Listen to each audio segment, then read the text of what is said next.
Hey guys, Alex here, ajnashville.com.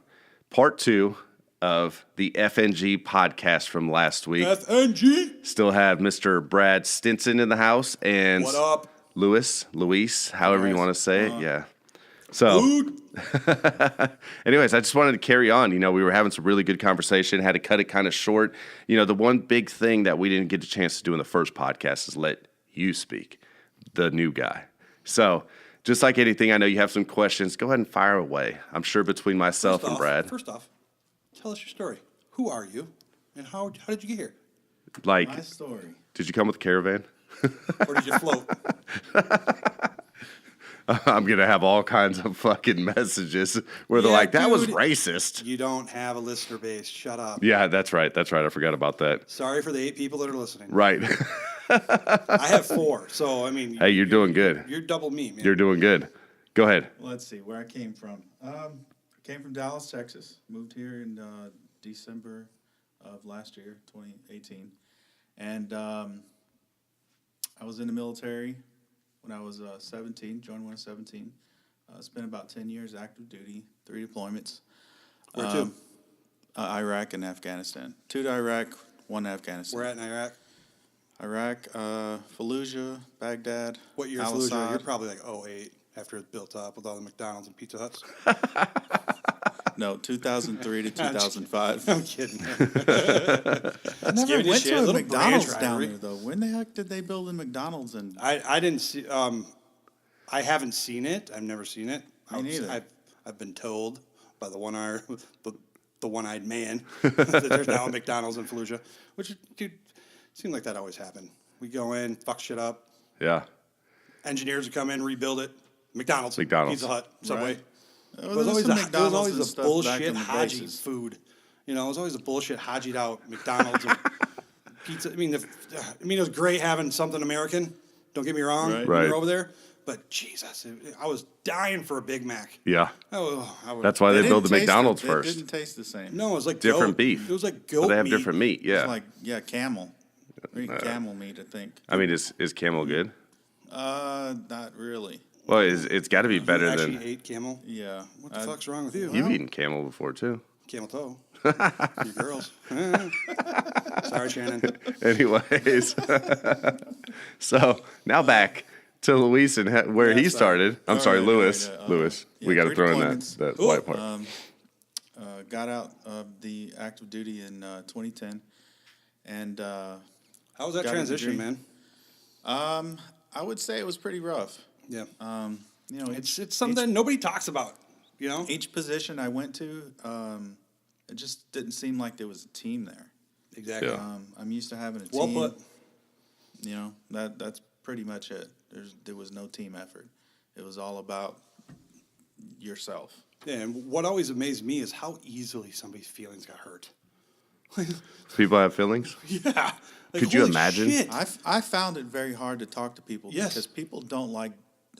To be real. I found it that they don't like direct answers. Yes, Yeah. and They direct want me to orders. sugarcoat Yeah. things. So give me an example of that. Sugarcoating, I don't know, toss something out. Go clean something. Like, when I worked at Planet Fitness, Yeah. I would have to make the employees go clean the gym equipment. So what would you say to them? Get your fucking ass over there and clean that goddamn... No, it's not even that like that. No, like I would have to. But you should say. Me personally, as the regional manager, so I'm like the boss of boss. Yeah. Right? Nobody higher than me other than the 2 owners. I would go into the back, I'd gather all the cleaning supplies, put them into a bucket or whatever the hell I was doing, right? Right. And grab 2 of them. Hey, come help me clean. And you would have to get them to help. To me, there's a big thing called initiative. An initiative is what I expect. So Luis's first day, I showed up and I'm like, fuck, I'm going to walk in there. This dude's going to be sitting there on his phone not doing shit. And I walk in, the flag's up, the lights are on, the TV's running, the music's on. Like, I didn't even have to. The only thing I had to tell him is what the code was to the front door. And that was it. And so. He digressed because the lights weren't on when I got here today. Oh, you lazy piece of shit. Hey, you were all about yesterday. Like, I'm a lights. I like the lights off. I like to work. You don't have to keep your lights off in your office, but I keep the lights off. You know, you see in my office mostly because it hurts my eyes. Sitting under this light too long, my eyes will start hurting and I'll get a headache and I'll fucking click them off. The only downside is if I click them off in here, it gets really romantic. and then I got to use my deep voice. then we got wandering hands, man. Right. Like, I'm so glad I'm sitting across the table, Yeah. away from arms. Let me touch arms your length- hand. arms length. Sorry, go ahead. Sweaty and Sweaty and as you hairy. said earlier, Yep. right? Yep. I shaved my hands. So it was a tough transition. Yeah. So What amazes me is nobody talks about it, dude. Nobody talks about that transition. Nobody prepares you for it. I know. No, You they go don't. through your TAPS class, and they kind of go over these benefits that are available to you. But dude, can you really pay attention? Think back to 12th grade, man. Yeah. Your third attempt at 12th grade, Alex. Third attempt. Right? Could you pay attention for anything? No, you could not. Like No, it's no. senioritis, and that's exactly what you have when you're getting out of the military. Yeah. So when the VA is going over all these fantastic benefits that are available to you, you can't pay attention. No, you're just thinking about getting out. Yeah, I'm like, That's dude, the thing. When I you're can't in, wait 12 days and a wake up. I'm out of this bitch. like You know? when you were getting your GED, Brad, you couldn't wait until the bell rang to get out and be done with it. That's the only thing you're thinking at the end of the You had day. Bells, yes, and whistles. At the end of the day, in my example with the school thing, you're just like, what am I going to do next? I can't wait to get to college. Can't wait to do this. And I can only imagine from the military standpoint, you're like, finally, I'm fucking done. Mm-hmm. I can't wait to go, do all these other things besides listen to what's going on here in this class. But you also have in the back of your mind that you may or may not have felt this way too. Like, dude, I'm a fucking badass.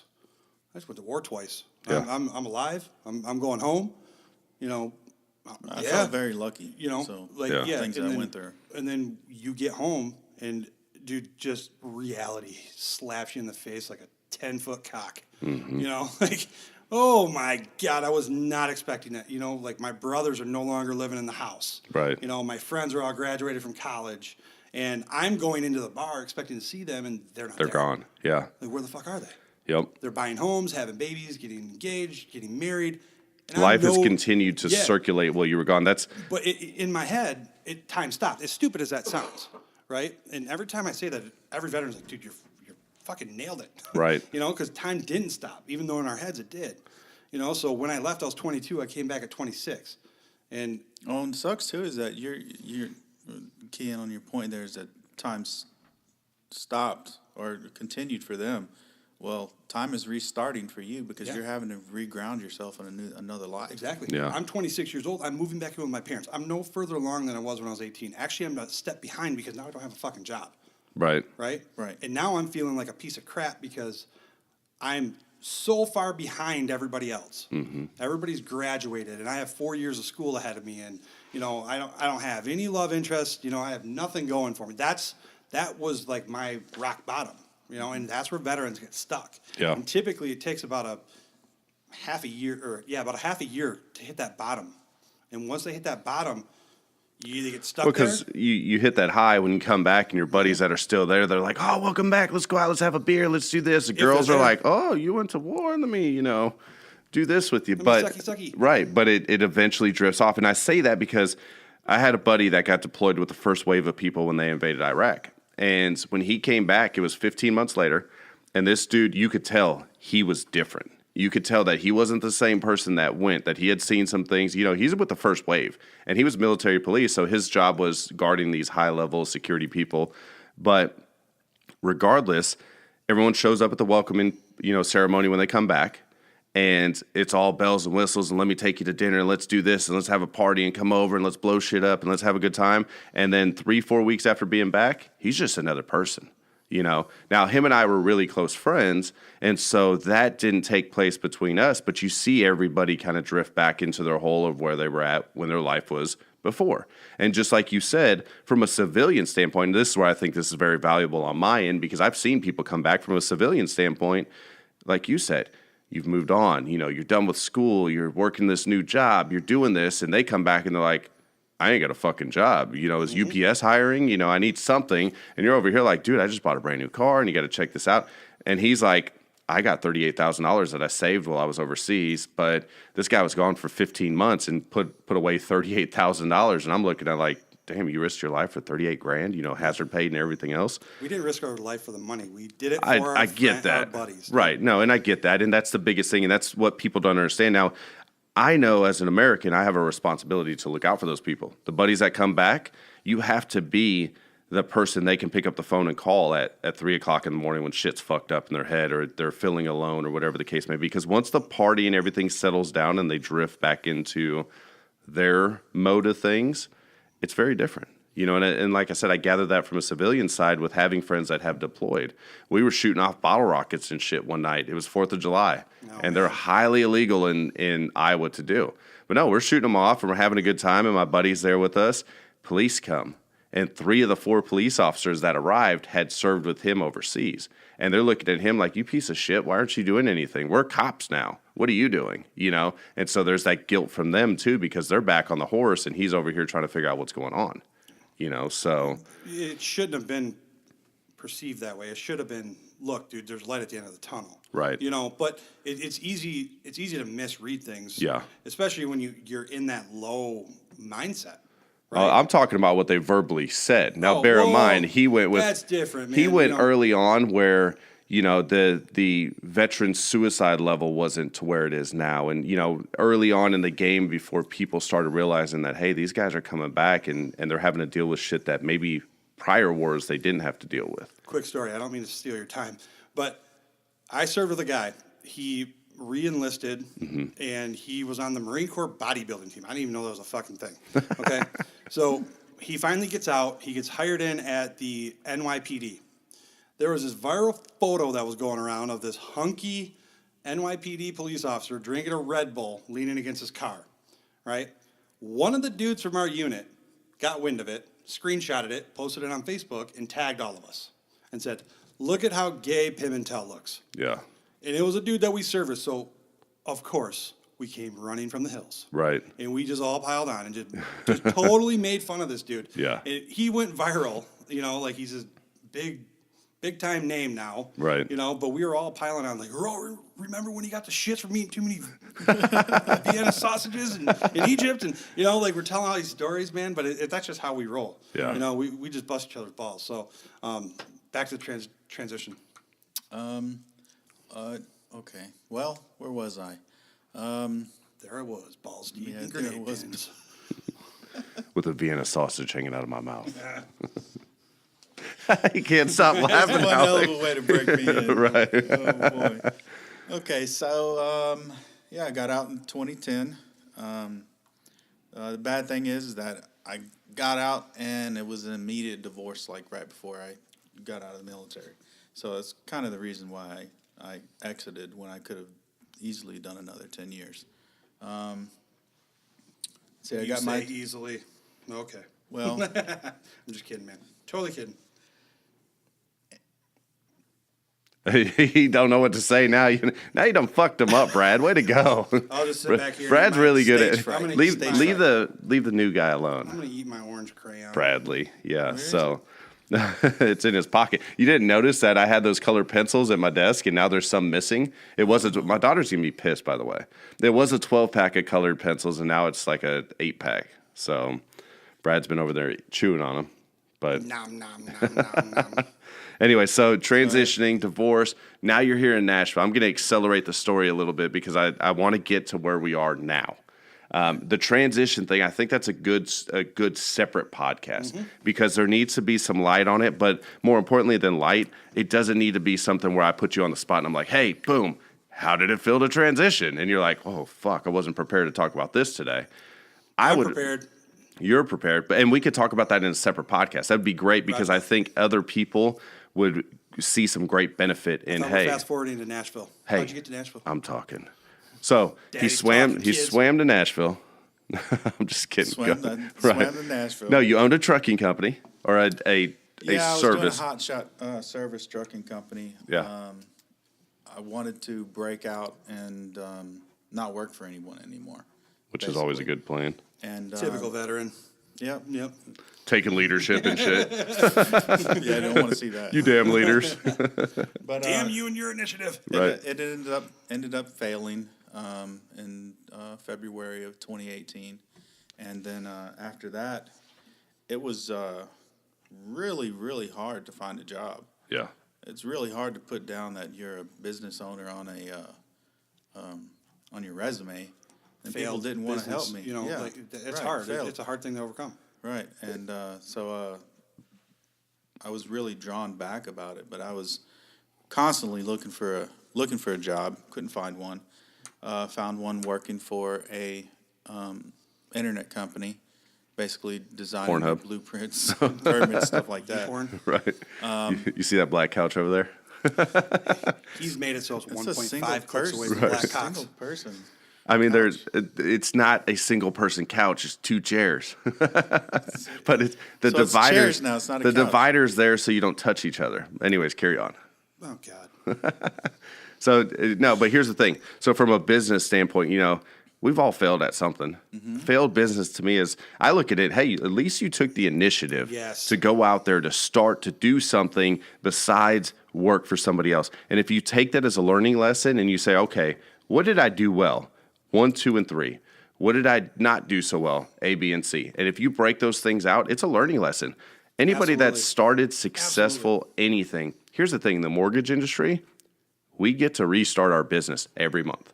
Now you have people that you work with and partners, but every month it's a new venture. It's like hitting the reset button. You get in Super Mario Brothers, you get all the way to level, 9 or something, 9-3.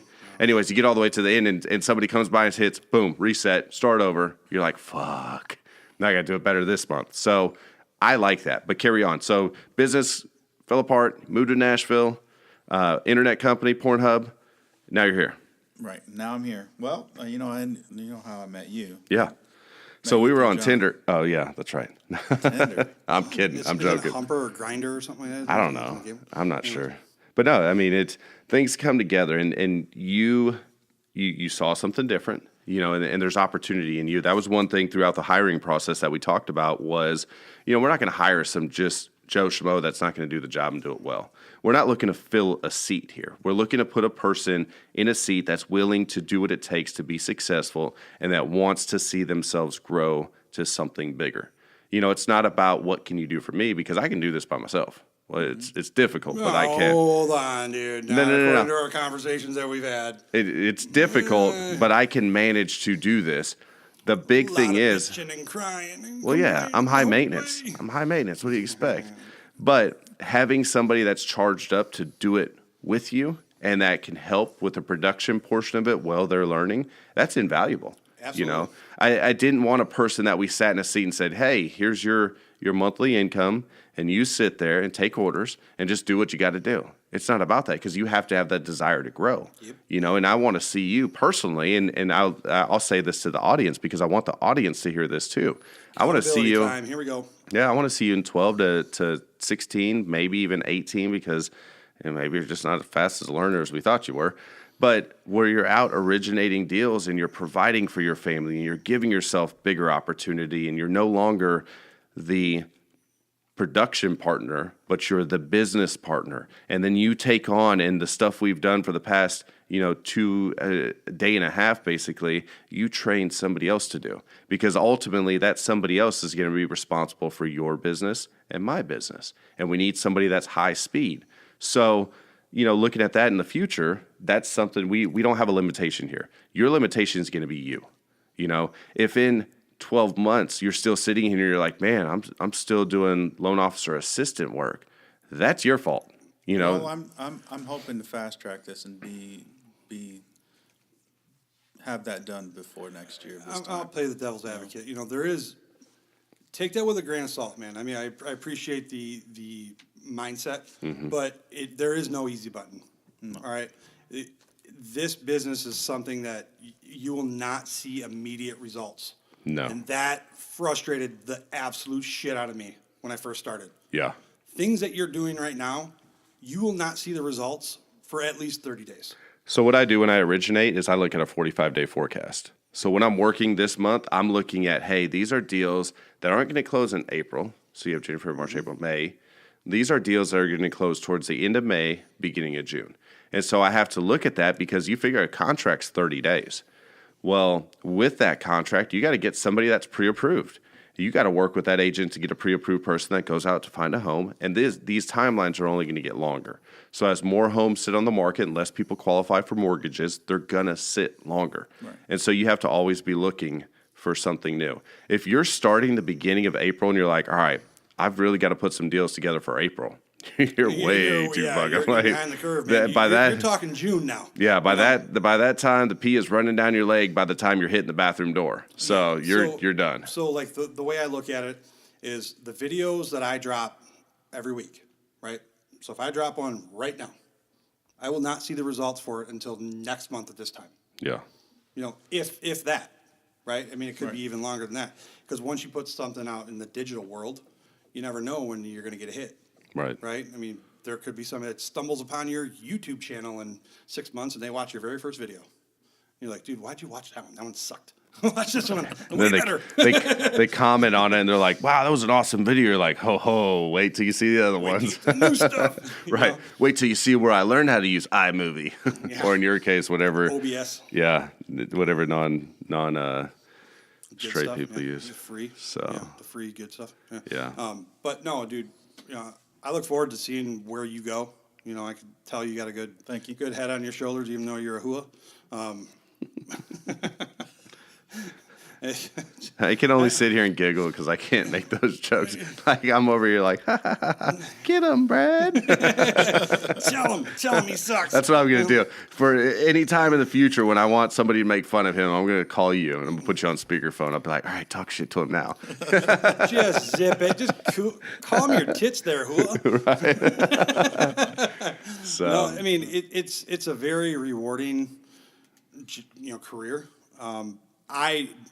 2 years in, no shit, March 28th was my 2-year mark. I'm now finally past, I'm still a new guy. I mean, I learn stuff every day. I mean, that's the beauty about this job. You learn something new every day. Mm-hmm. But, I'm now getting to the point where I'm financially I'm financially sound. right. You know, for a while there, it was rough. Just that minimum. Your pay structure is a little bit different. Are you a production partner? Yes. Yeah. So it'll be a little bit different, right? But I was getting a draw, right? Yeah. Right. So I'm getting paid minimum wage, and then I would close a loan and have to pay it all fucking back.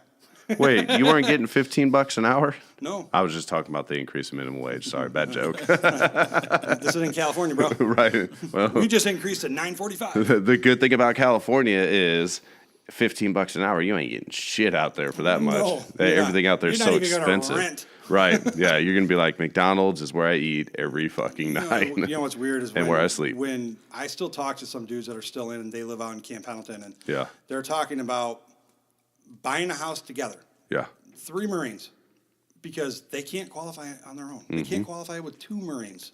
And these guys they've been in since 05, 06, Yeah. right? So these guys are E8s, E9s, Right. Wow. so I you need can't. to move out of California. Yeah. No shit. Yeah. It doesn't happen Tell just the Marine like that. Corps to station you somewhere else. Right. okay? Send me over to Paris Island. California costs a lot more to live, and you don't get COLA. Cost of living allowance, Yeah. which is weird. You get it in Hawaii, you get it in Japan, but you don't get it in California, which is super freaking weird. It's because it's so expensive there. Yeah, I know. They can't afford to pay everybody a livable wage. You know what's also weird is the military is paid by taxpayer dollars, right? Right. Then why the hell is our checks taxed? Because somebody's got to pay for the people on welfare. So you're taxing the tax. So you're taxing the taxes again. Well, somebody has to pay for the other government benefits that are allotted to individuals. There's a nerdy explanation for this, and I don't really want to hear it. But Yeah, I just want to bitch for a second, okay? That's okay. You're allowed to bitch. We're running out of time though. So, So anyways, I look forward to seeing where you're at, man. yeah, Thank you. Welcome Me too. aboard, dude. coming back down and holding some hands and doing what you got to do. So, And if you ever need a virtual bitch slap, I'm your man. yeah, I'll give you a call at least once No, a you week. won't. AJ will. I will, Bitch yeah. slap him, will you? I'll fucking 3-way you guys in. 3-way. Yep. I So. ain't into that shit. No, yeah, you are. Anyways, all right. Well, thanks everyone for tuning in. I apologize. This one was kind of across the board, but we had a good time. I think there's a great message to be had here. Look out for a future podcast with Stinson talking about his experience exiting the Marine Corps, becoming a civilian, Semper Fi. becoming just a normal human being. That's the one thing, though. You can never tell a Marine anything other. If you say, yeah, he used to be in the Marine Corps, you're like, I was never used to be a Marine. I am a Marine. You can only be halfway pregnant, right? Right, exactly. You can't be halfway pregnant. You said you could only be halfway pregnant. I'm like, well, Anyways, this is going to get out of hand. So thanks again for tuning in. We'll talk to you soon.